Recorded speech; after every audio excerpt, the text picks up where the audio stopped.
This is California buckwheat. California buckwheat is a beautiful California native plant that's possibly the easiest native shrub to grow and be successful with in almost any full sun situation in the home garden. But there's a few things I want you to know about California buckwheat to make sure you're successful with it and prepared to take care of it long term, keep it looking great. California buckwheat is a local native plant to many, many areas of California, and especially all over the place here in Southern California in many areas.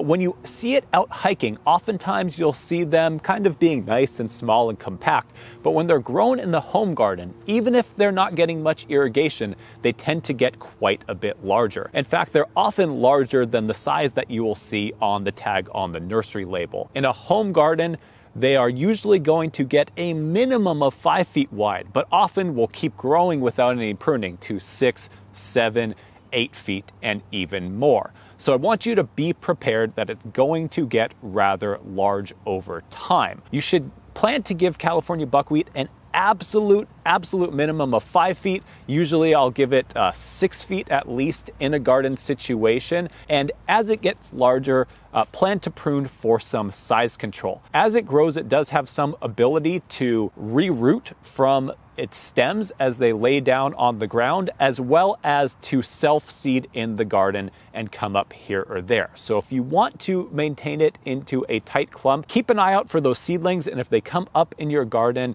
don't hesitate to pull them out when they are very small. Now, when it comes to pruning for size control, California buckwheat is really easy to be successful with. You can just sort of cut off whatever you don't want. Unlike some other plants where you need to worry about cutting into older wood versus newer wood, making sure it's going to bud out and push out new growth after it's cut back, you can pretty much do whatever you need to do to California buckwheat. And even if it looks kind of harsh after you prune it, within a few weeks, normally it's going to start pushing growth again. Spring or fall are going to be the best times to do that pruning. You generally never want to prune right in the height of summer, and just be prepared to do whatever you need to do. You can even go as far to do formal shearing with California buckwheat. The plant itself will be fine. It might look kind of funny. You might cut off a lot of next season's flowers on the sides when you do that, but the plant is absolutely resilient. Now, when it does come to dealing with the flowers, you're going to have a combination throughout much of the year of these beautiful clusters of white flowers and then the older flowers that dry out.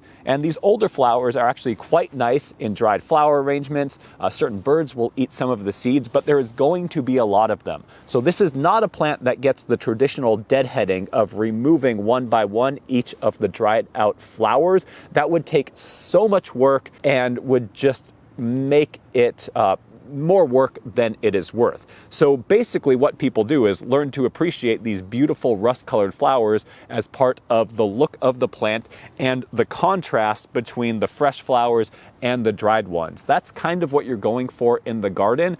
The plant itself will be fine if you remove these, but there's just going to be hundreds and hundreds of them. So it's best just to appreciate the beautiful natural look of California buckwheat and do the size control as you need to keep it successfully playing and interacting with all the other plants in your garden.